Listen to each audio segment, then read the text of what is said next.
Hi, everybody, and welcome to our panel for today. We're really excited to present for our first time. The DEI team is partnering with young professionals, one of our great affinity groups. I think all too often we don't recognize that young professionals are a minority, and this is Minority Mental Health Month. So we thought it'd be a great idea to do a presentation and a panel on a topic relevant to young professionals. So today, the discussion is about mental health, and it's about what we can learn from Gen Z about mental health. We see some attitudes from Gen Z about mental health where they're more open about discussing the topic, and they're more honest with their feelings. And we're going to dig into why that is and what we from older generations, millennials and up, can really learn from the way that they approach this. I would like to introduce you to today's panelists. So if we bring those on. So we have representing young professionals. We have Jessica Elrich, who is an EXP agent and co-leader of Young Professionals. We have Sunny Nye, who is co-founder of Young Professionals. We have Eden Jeffrey, who's an agent with us and also a co-leader of Young Professionals. I brought along Janae Robbins. Everybody knows her. That's my DEI coordinator. That's my girl. And we also brought along Heather Johnson, who is a great communication specialist here on staff at EXP. So welcome, everybody. Let's jump right into the questions.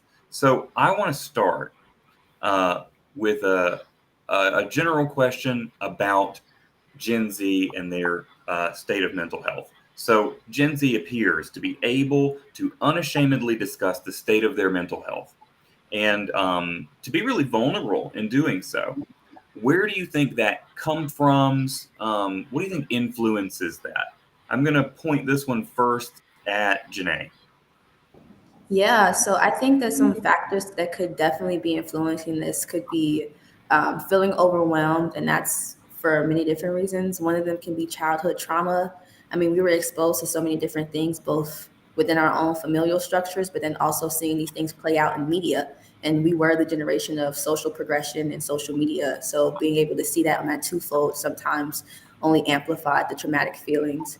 I would also say academics and then the nature of work, as work has definitely become more competitive and stressful, which I would argue I feel results in more external and as self-imposed pressure and less downtime. And also then looking at, like I said before, we have this ability to see what's going on in the media. So also just exposure to climate and political changes. So that's just taken together. There could be so many different things. And I didn't even list everything because this list is so comprehensive. But I just think that those are some of the things that are very pertinent to Gen Z's mental health and perhaps explain why it's in the state that it's in. Yeah, that's great. And I think about, that social media bit is really important because I think that's one of the big designators between Gen Z and the millennials, right? Like as a millennial, I'm 36 years old, about to be 37. I remember vividly my childhood before the internet was a thing. So I think our upbringings are so different to only be separated by a few years. I'm really curious to see what I can learn from you folks who've been inundated in this your whole lives. Now, I want to point the question at Heather.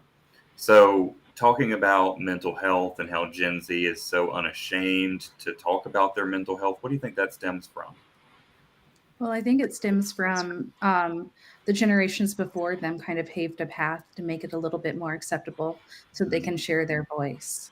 If you think about it, PTSD was only just even proposed as a diagnosable condition in 1980. So that is right before we started the millennial generation.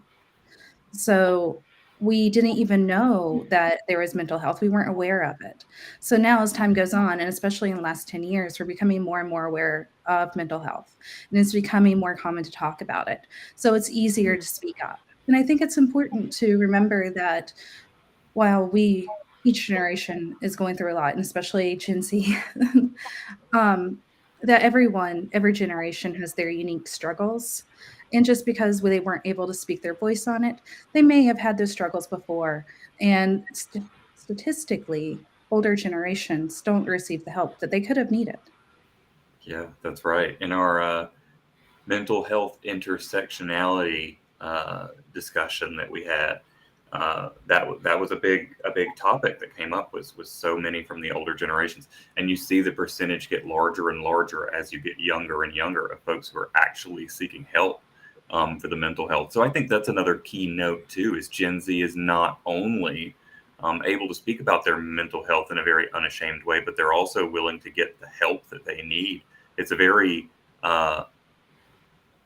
it makes me feel good about the future, that people are willing to do that. And I think that that's something that we as millennials and olders and boomers and all of us can really take that. It's not something you have to be scared of. It's not something you have to be ashamed of. It's something we can talk about, and it's something that there's no shame in going and getting a little help with. um, we get by with a little help from our friends, as it were. um, so I also want to ask, and this is a question for everybody: do you see value in the way that social media presence has forged this togetherness between everybody? We're all connected in a way that we weren't in years past. What's the value there, and how does that impact mental health? I'll start with Jessica. Yeah, I would say one of the biggest things is transparency that you'll see online. So you'll see people that are open to sharing their perspectives. You'll see people that are open to sharing what they're dealing with. And I think that really helps with bringing the togetherness across the board, because people are saying, okay, well, if someone's actually speaking up and sharing that they have this struggle, or, that they feel that they're overworked, or they felt, whatever that person is going through, and people can actually tap into that and say, well, I'm not the only one. And so I think social media has been huge at helping to propel forward the ability for everyone to be more open and share what's really going on with their mental health. That's great. Sunny, do you have any thoughts on that? Social media? I do. I kind of see both sides. I see how social media has affected our mental health. Um, Nowadays, people can, especially young women, can go online and feel body shame, which affects mental health, can all kinds of things. It also creates a barrier. So yes, it gives you a platform to voice your struggles and feel connected to others, but it also creates a barrier where you're behind the scenes voicing that. You're not actually doing it in front of people, in front of a group that can see you and feel connected. But I also see where if you're not there yet, if you're not ready to face people and voice those opinions face to face, the platform gives you social media gives you that platform where you can do it in a comfortable space and still be connected to everyone. Yeah, it's really true. I think um, as a podcast I love to listen to, it's the RuPaul's podcast called What's the Tea, and they talk all the time about finding your tribe online, and that's something that we maybe didn't have when we were younger. But I think at the same time, you get a level of criticism when you put your thoughts out there that we didn't get when we were kids, or we would get if we said something out loud. But I think there's a difference in what you would say online versus what you would say out loud. You know what I mean? I know I have always thought that if I had been in high school during the time when people had social media, I don't know how I would have taken it, because I had a lot of secrets being a gay teen in the South. You know what I mean? And I don't know that I would have been able to keep those if the internet was a thing. So yeah, it's very, very, very different. Janae, what are your thoughts on social media? Yeah, I find myself, because I agree with everything that's been said, so I'll speak more subjectively. I find myself very appreciative of what appears to be the social awareness that many members of my generation have. And I feel as though that's greatly attributed to the fact that we had exposure to one another through social media. What I mean by that is that, for example, we were able to learn more about our own social identities, things that we didn't have access to in classes, depending upon your educational upbringing or just your environmental upbringing. And so being able to have access to the internet and have access to those who are similar to you in social identities, it made it be a portal for you to learn more about yourself, dig deeper into this history, as well as then in turn learning more about others. And I feel as though, in particular to mental health, we've been able to unpack stigmas surrounding mental health. Why is it such a taboo? Why are we so afraid to discuss what's going on? Why are we so afraid to discuss these struggles or have these days where we say, I'm having a really poor mental health day, and that be something that's justified?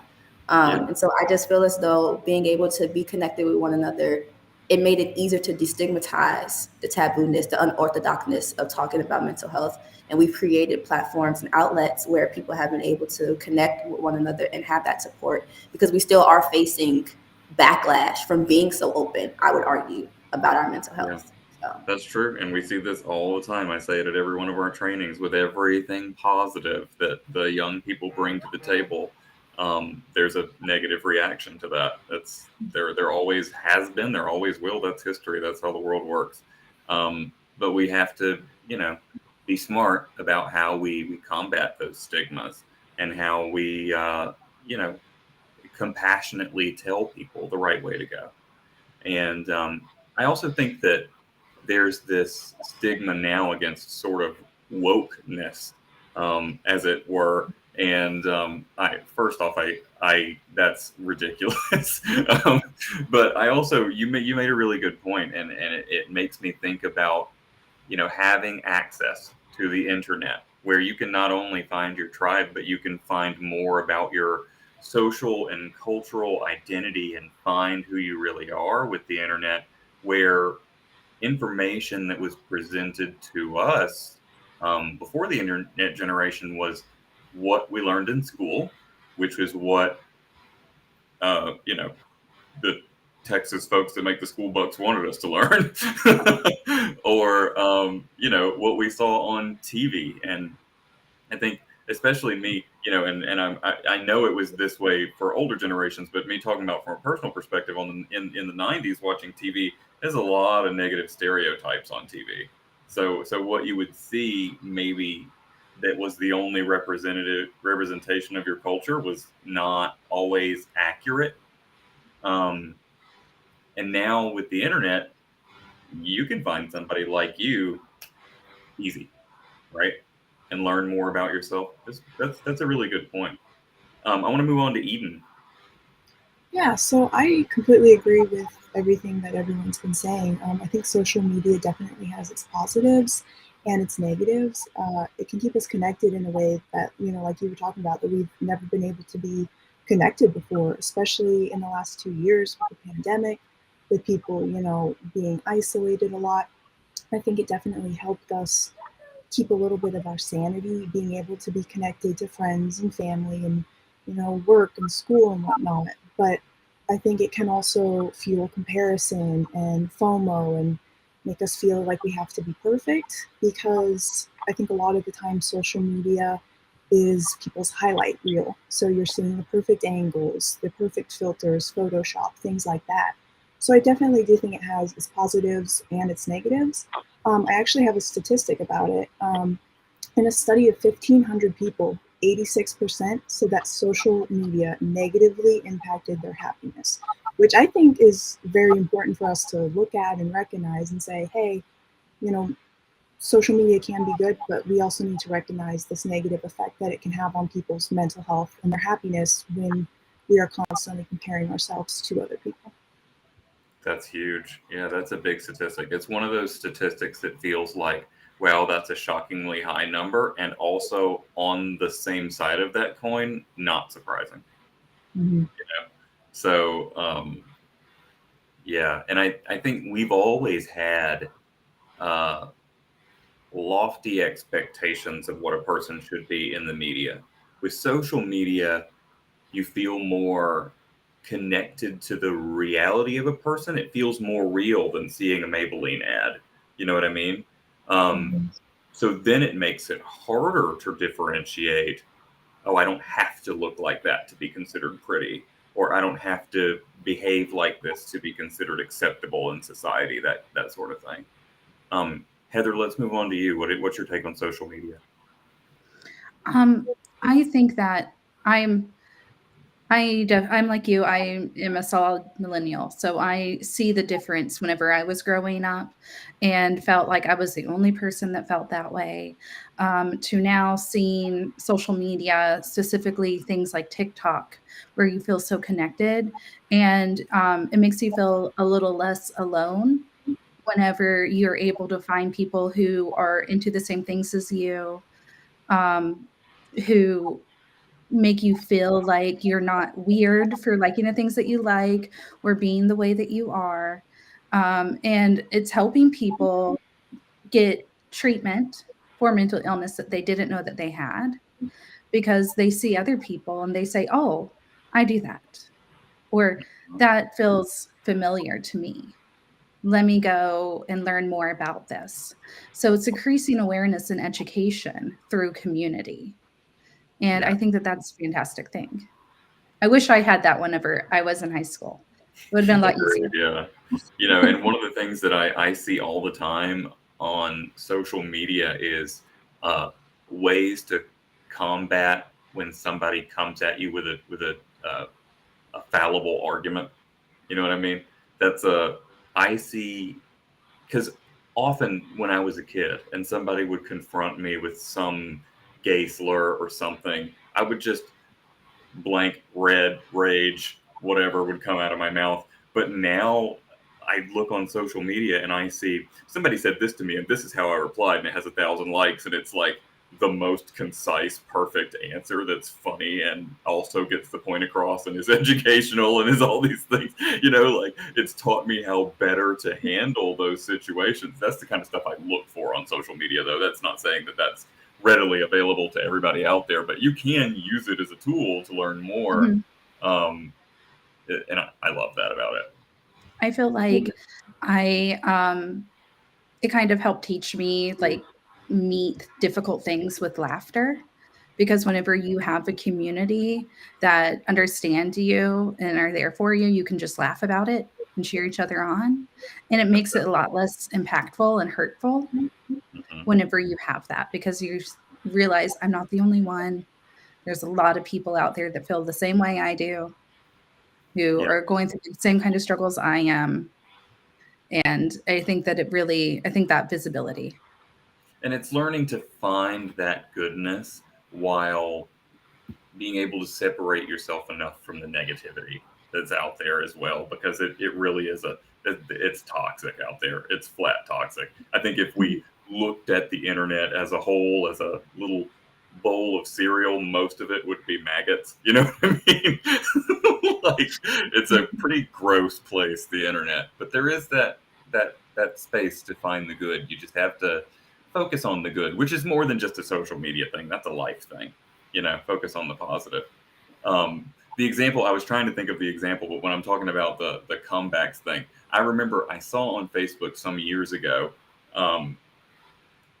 I always, always, always get from my family, which one of you is the woman, when they're talking about my relationship with my husband. And I saw on social media that someone said you wouldn't ask a vegetarian which part of their salad is meat. If I would have had that in my head when I was 15, boy, would this have gone differently. You know what I mean? Yeah, If what I exactly. gave was some trash like, man, how do you do that?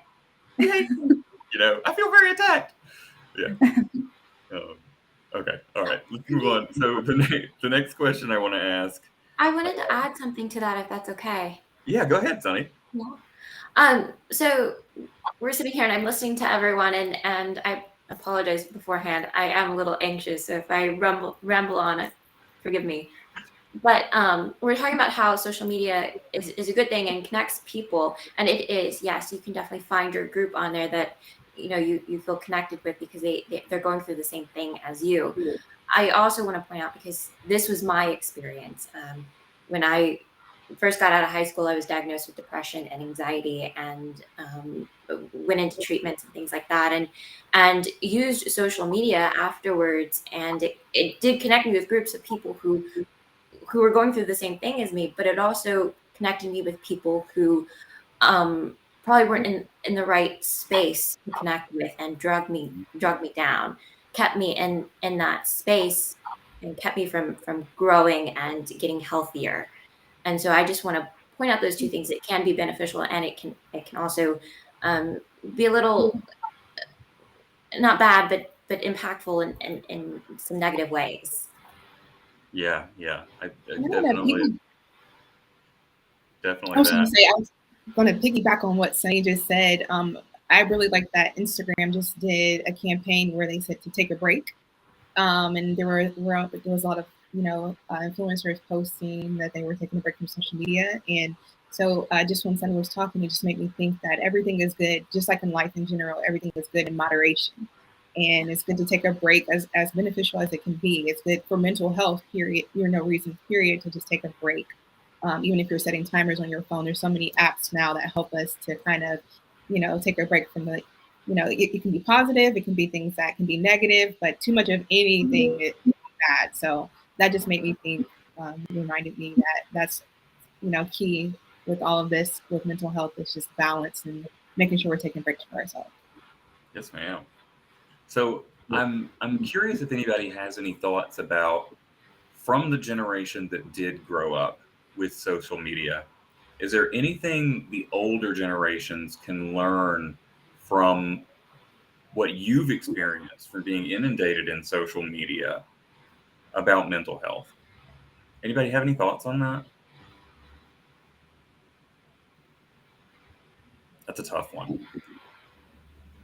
I'm thinking, as someone who didn't grow up with social media, something positive that I have seen is that often we see people in Gen Z in a situation where someone calls them out for bad behavior, and then they take that note and move on, right?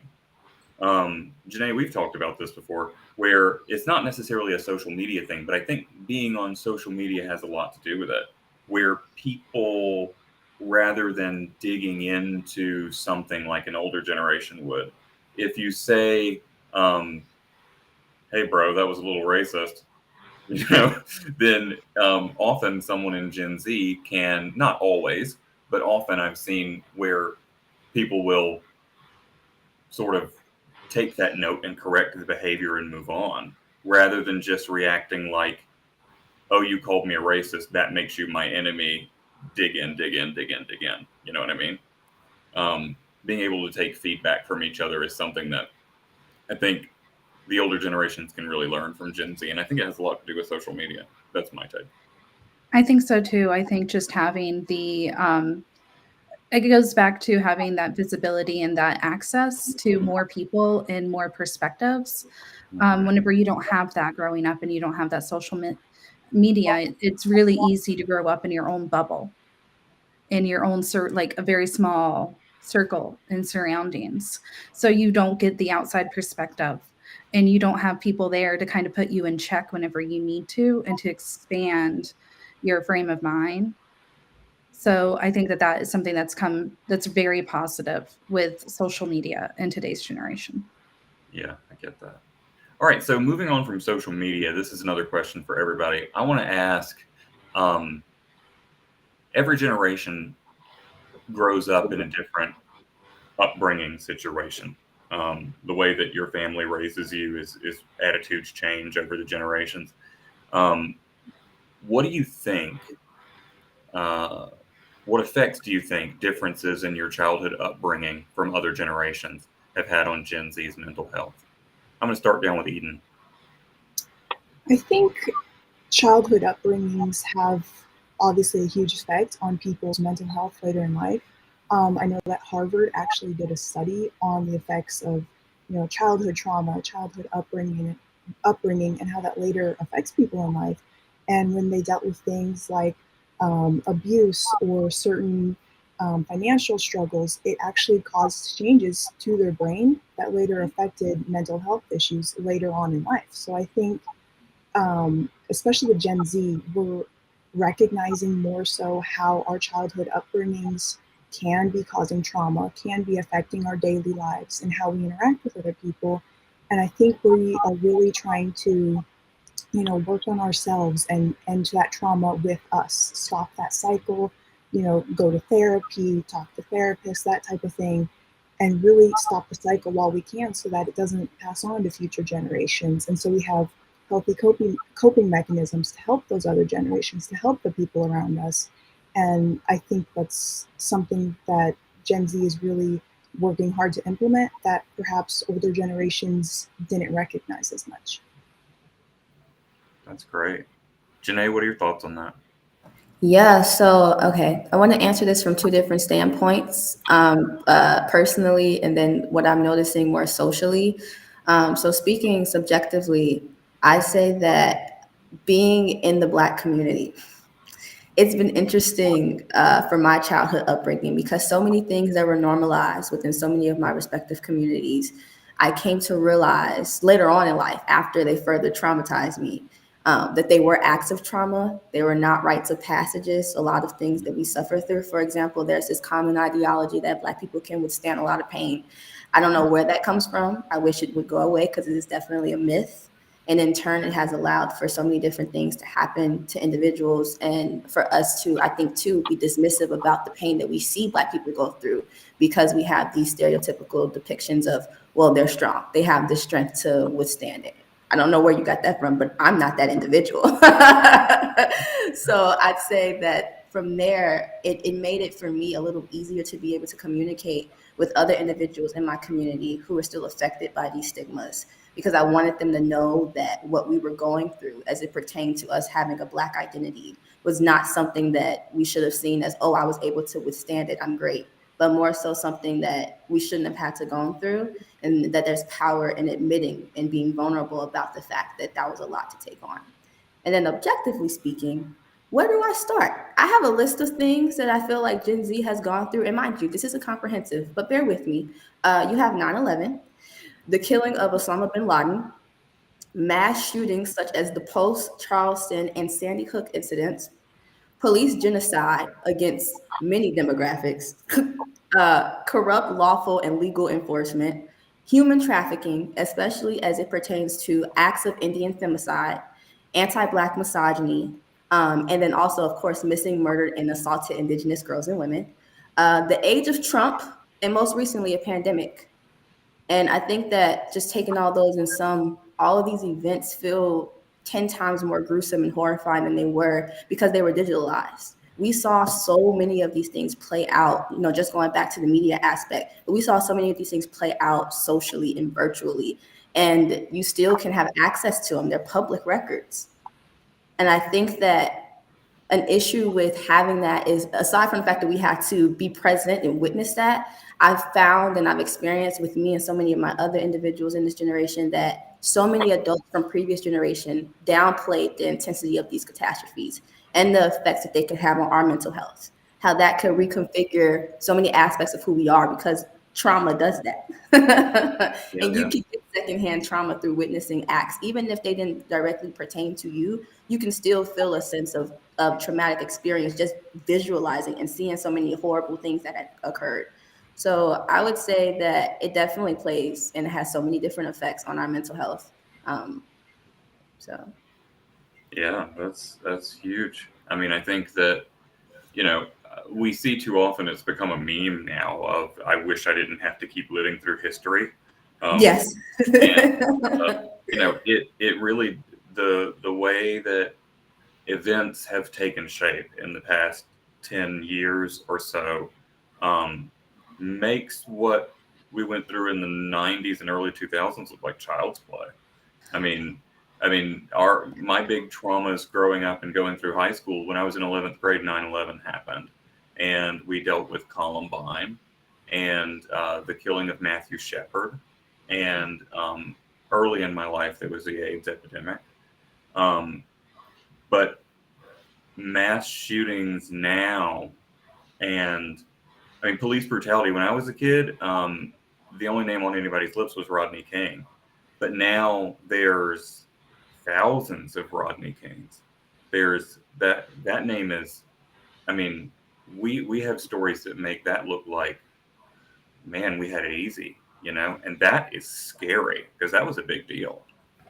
So I think having those things happen in your teenage and early adult life,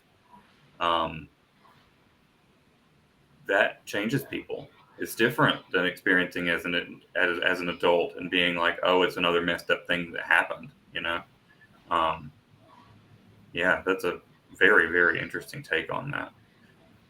What about you? I'm going to move up to Heather. How about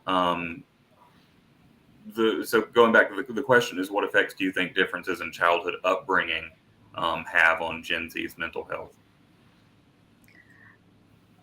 I think that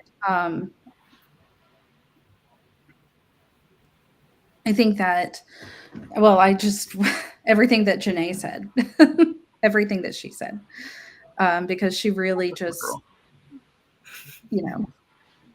knocked it out of the park with that one. I mean, how do you even follow up to that with that?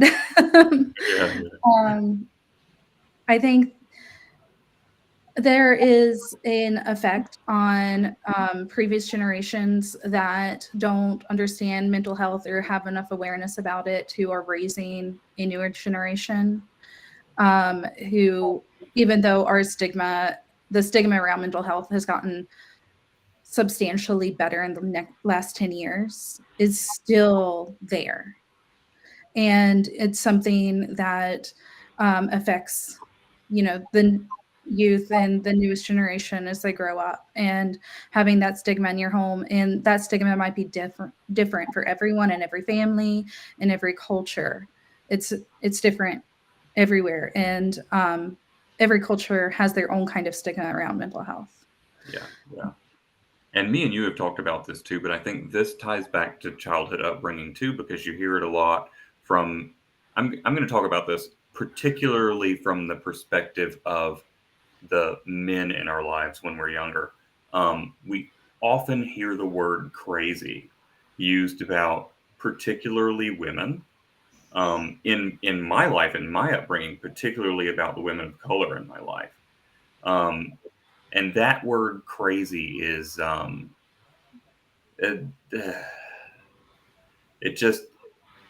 it's demeaning, and it takes away from a person's experience. And from what I've seen, when someone calls someone else crazy, what they're really saying is, this person doesn't get what I'm saying to them, or this person doesn't think like me. I think that's what it is that they don't think like you. And I really dislike the word crazy in general. I think that is just a really kind of a hateful word, honestly. And I grew up struggling with mental health myself, and struggling with depression, and being told that I couldn't have depression, or I couldn't be struggling with mental health, because that would mean I was crazy. And our family doesn't have crazy. But that's not the case. And just because someone struggles with a mental illness, and most people do, everyone experiences depression at least once in their life, but usually multiple times for different reasons. It's human. It's a human nature. And it has nothing to do with you being crazy. I think that just means that whenever someone uses the word crazy, for me, that tells me that they don't understand. The person calling the name is the person that doesn't understand. That's it. So, still talking about childhood upbringing, I'm going to bring it around to Jessica. I would say, to piggyback on what Janae and Heather both said, it's huge. It's monumental in, how people deal with what they go through. PTSD, just as an example, when someone goes through trauma, they, when they're put in certain situations, they react differently than what, a quote unquote normal response may be. So I think That's it's almost an uglier word than crazy to me. I can't stand the word normal. yeah, that's why I did like that, because what's normal? And so I think what I love about this generation is, in the past, in past generations, when you would, kind of question why things are the way they are, the response that you would get from that generation 9 times out of 10 is, that's just the way things are. And what I love about the information or just technology and growing up with that, it's like you have a lot of resources at your fingertips.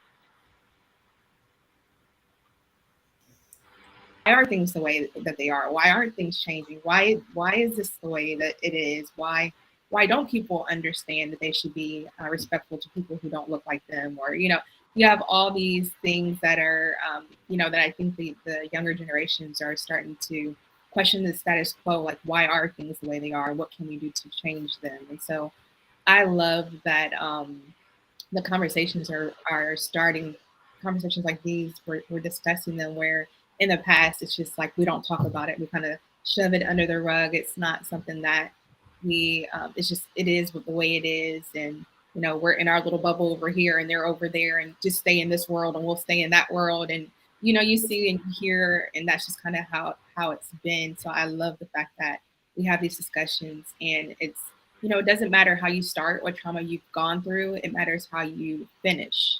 And I think that's a huge thing, is like, okay, we've all experienced some sort of trauma in our lives, but what can we do to become better? And that's really what I can talk about all the different, things that I've experienced as a woman or a woman of color, but how can we, move forward? How can I help other people, you know, with the ways that I've used to help myself? How can I spread those tools? How can we have more conversations like this, so more people can get the help they need to overcome the trauma that they experience? I think is an important topic. That's right. And preaching empathy, that's something that is a tool in Gen Z's pocket they often don't realize that they have, is empathy.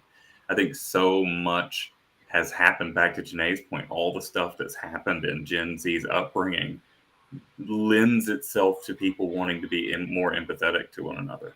I also think we have, like, I think about when I was a kid, how many suicides were in the news, right?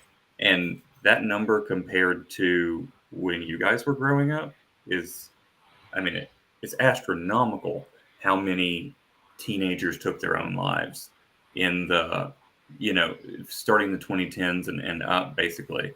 Um, Particularly, gay teens taking their own lives. And I think that also lends itself to the sense of empathy that you guys have that really is astonishing and astounding, and it's something we can all learn from. And for another point you made, it's those conversations. When I think about generationally my upbringing, how did my friends and family talk about mental health? The answer is we didn't. Or if we talked about someone in the media,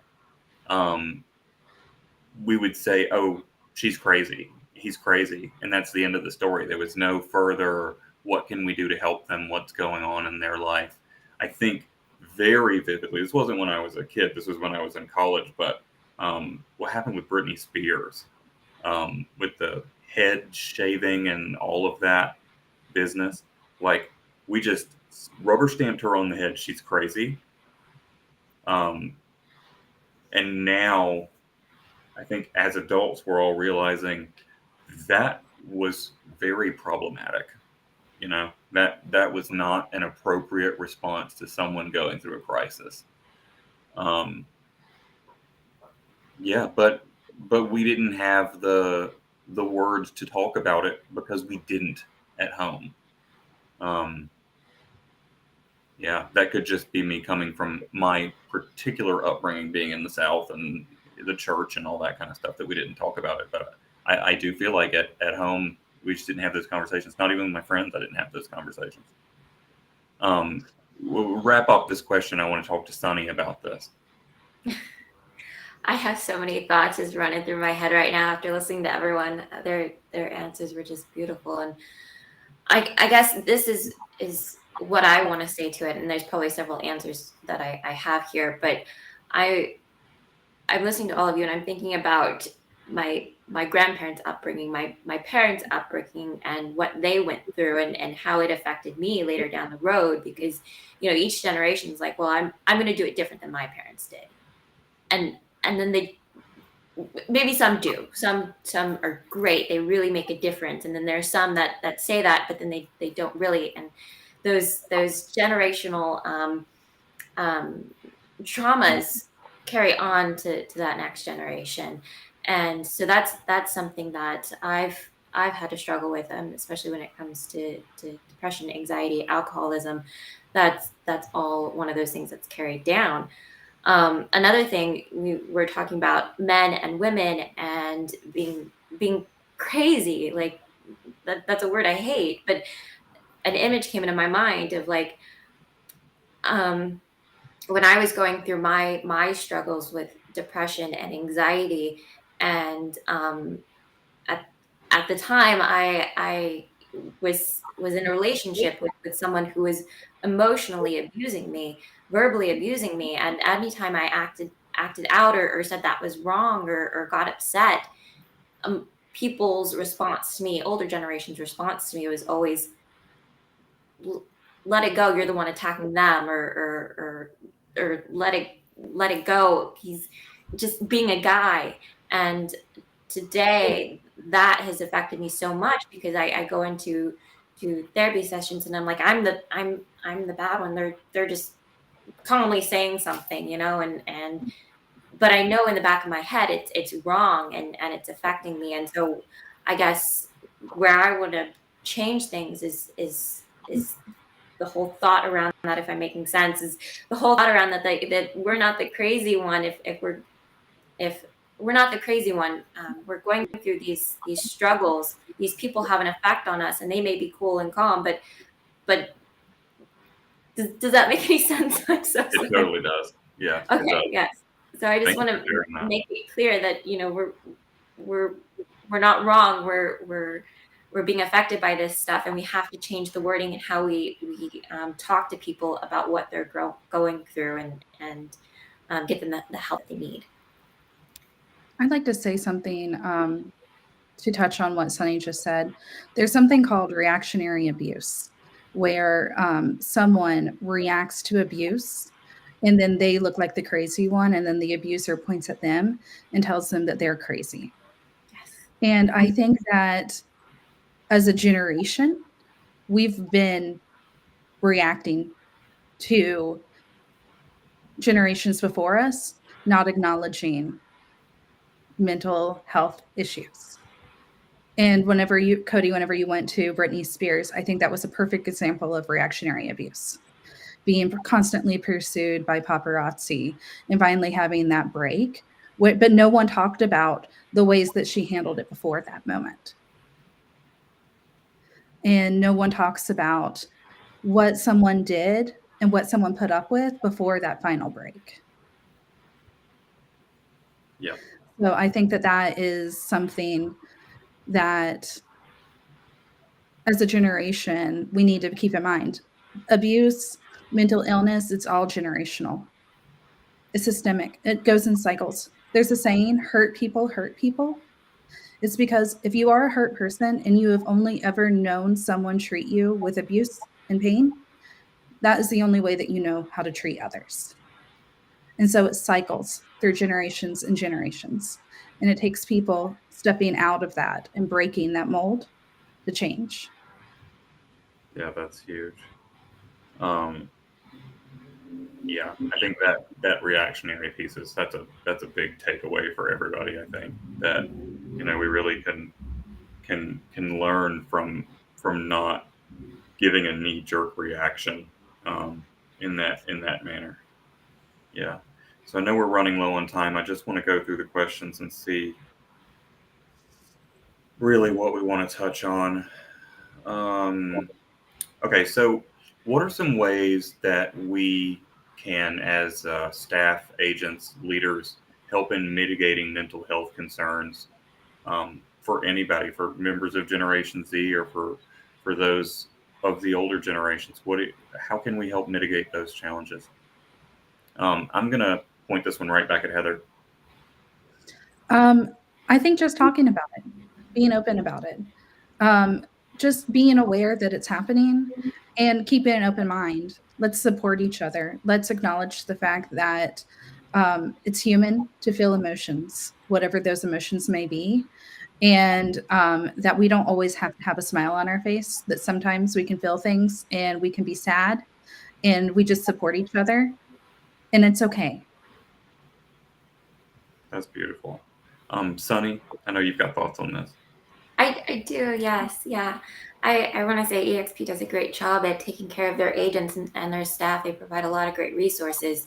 And to what Heather was saying was talk about it, be open about it. When you have leaders that are vulnerable and they're open to their struggles with their team, it makes a huge difference. It opens up the door for others to go, hey, I look up to that person.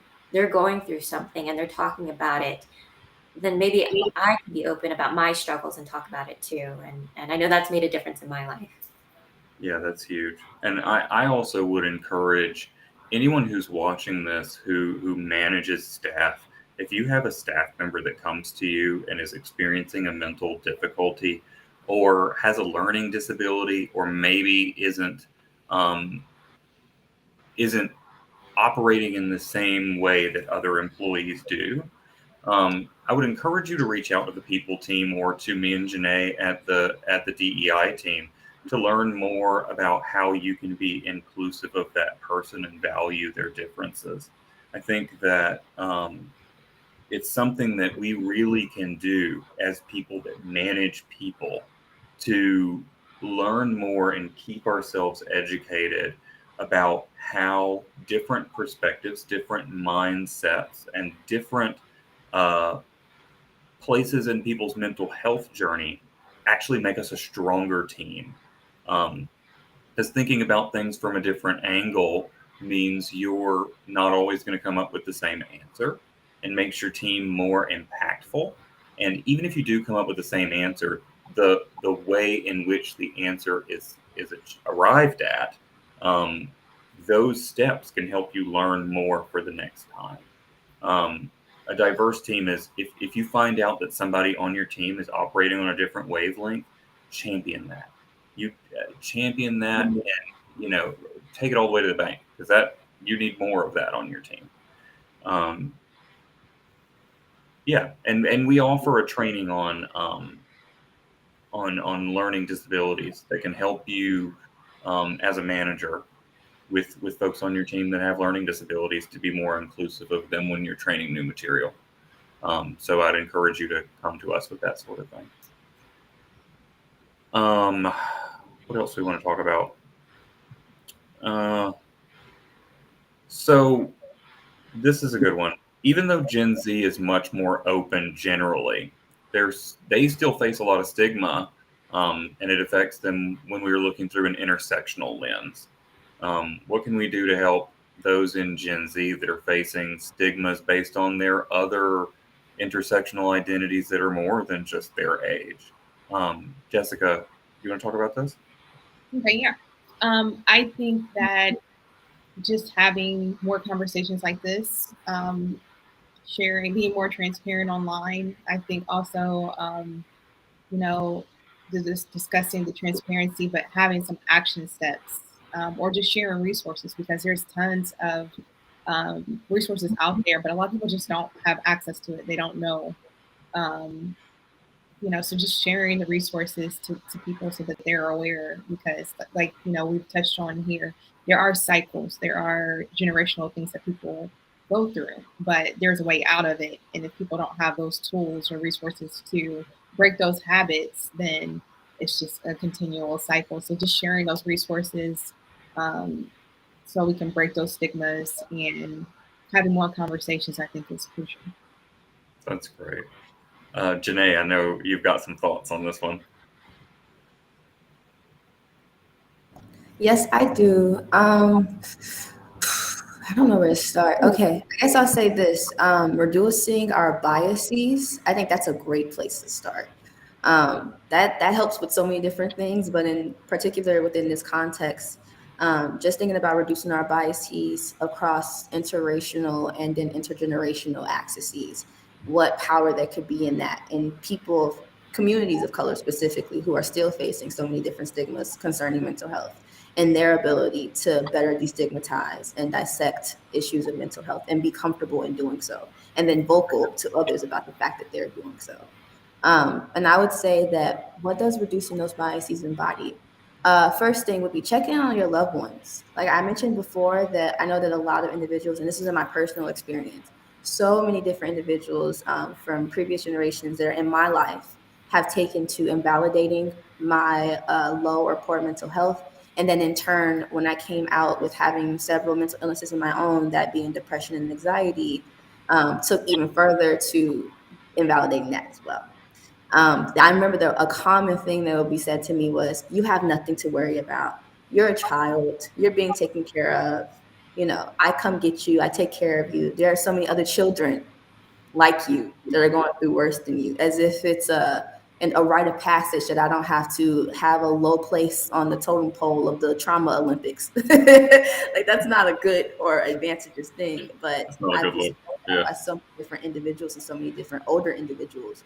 So I would definitely say check in on them. They're going through a lot, even if they don't speak it, and especially because they're not talking about it, because of the fact that when it comes to being vocal about how we feel with our mental health with adults, it's been different than how we do it with each other. I find that we're able to communicate better with one another about what we're going through than we do with an adult, because we feel like we're going to face backlash from that. I would also say then taking to trying to dismantle and influence other people to dismantle cultural expectations that get muddled in with mental expectations, basically saying that people in your culture might want you to suppress or not talk about the idea of there being individuals in your community that suffer from these illnesses. If in turn, if anything, all that's doing is further preventing these individuals from getting the resources and the education and the support that they actually need. You're not helping them. And then the third thing I would say is that it takes a lot to be vulnerable in this day and age, especially because I find, this is just my personal opinion, it seems as though a lot of people want me to act robotic, to witness so many different acts of tragedies, but then continue on as like business as usual, like that's going to suffice. And so I would definitely say that being able to be vulnerable and do so publicly is a very empowering thing. And even if you're nervous or anxious about doing it, being able to muster up the strength to do it is even more empowering. So encourage those individuals who you notice are struggling with being vulnerable about their mental health, especially if they're your family, they're your friends, they're individuals within this generation that you have a close affiliation with. Encourage them to speak up about what they have going on, especially if you're noticing that they may be acting in ways that are uncommon to what their common characteristics are, or just anything else in that nature.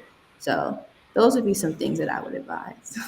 Yeah, that's good. And, I always want to tell people that if you hear someone say something that diminishes someone's mental health experience, it's not the job of the person being diminished to speak up on their own behalf. They may not be able to. It's your job to stand up to that and say, that's not right.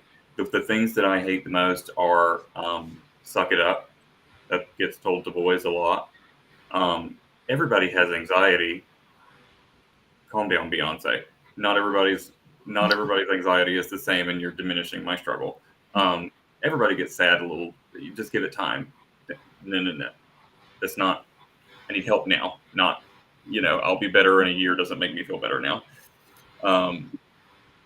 Yeah. So when you hear someone say something like that to someone, don't. That needs to be confronted, or at very least, the person who's being diminished, you need to have a separate conversation with them to let them know that they have a support in you. That's very, very, very important. All right, we're getting close to the end here, so really quick rapid fire. I'm going to go around the room and get everybody's final thoughts. Eden, final thoughts. Final thoughts. I mean, we've talked about a lot of great things today. I really admire how Janae and Sunny, you guys have been so open about your, struggles with depression and anxiety. I've dealt with a lot of the same things, and so just knowing that, again, I'm not alone in those things. And I think it's really important that we have these type of panels so that we can, help people, feel more connected, feel not alone. So I really appreciate you guys, sharing your struggles, and I've loved everyone's input and hearing their perspectives, and what you think about Gen Z and how we handle mental health and how we can help others with mental health. I think it's been really, really great, and I hope that we'll get to do another one of these in the future, because I think it's been really helpful. I hope so too. Janae, final thoughts? Yeah, I would say my final thoughts would be that I guess mine is just more so along the lines of gratitude. I'm really grateful that we're breaking the mold when it comes to being able to discuss these issues and discuss them so intersectionally. I know that a lot of times, if we're even pushing for issues relating to diversity, equity, or inclusion, we're forced to do so surface level because we want to make it appropriate for a corporate audience. And so I'm just grateful to be a part of a company that not only allows me to have this platform to be so candid and authentic and raw, to be able to separate myself from being a DEI coordinator and just be Janae, but in that same breath, encouraged to do so. And if anything, empowered to do so, because that's what's going to change so many different aspects of these stigmas that we have going on within our own company. So I'm just grateful to be a part of the EXP family. That's beautiful. That's what these panel discussions are for. We want to give people it's building that toolkit of empathy so that people have experiences that they can relate to from people that they care about. Sunny, how about you? Final thoughts? I'm so grateful, just like everyone else. I'm so grateful to be here and to get to be on this panel with 4 other amazing women. And Cody, you're so awesome, and I'm glad we got to work together, and that I reached out about this because it's a huge passion of mine. And I'm so grateful all of you were so open today and allowed me to be so open. And so thank you. And I just want to end with this, for all those who are listening, vulnerability is beautiful. It is so beautiful. So take it and run with it, and let us know if you need anything. That's beautiful. Jessica? What everyone else has said is spot on. I'm just very happy to be a part of this conversation. I would love to keep this going. I think that we all just have to find an outlet and continue to push the envelope, continue to break down barriers, continue to find an outlet that helps you deal with mental health. For me, it's my faith in counseling, whatever it is, to everyone, find that outlet and continue to share how you feel, continue to make sure that your voice is heard. I think EXP is amazing. The work-life balance is promoted throughout, and just continuing to have these conversations is great, and thankful to be a part of it. Thank you. And wrap it up with Heather. I'd just like to say that no two people's perception of the world are exactly the same, and that everyone's experience deserves recognition and validation, and that everyone should know that no one is going to see the world the way that you see it. So it's important to listen and, be the voice for those who can't speak. And I also want to say thank you for letting me be a part of this panel. And I'm so excited to be able to be participating with DEI and to work with young professionals on this panel and just be a part of this group. Thank you. Thank you. So I'm going to quickly plug some stuff that we've got coming up. As you may have seen, we have our EXP Champions program, which has come up. That's where people are being nominated for subjects which may not be covered by a one EXP affinity group. And they're being nominated as champions. They're coming in pairs. And our first set was for sustainability, for climate action. And our 2 champions will be with me next Tuesday at the Forest campsite for a fireside chat where they can introduce themselves to you guys. And then the following week after that, we're going to be launching our first unconscious bias training with me and Janae presenting.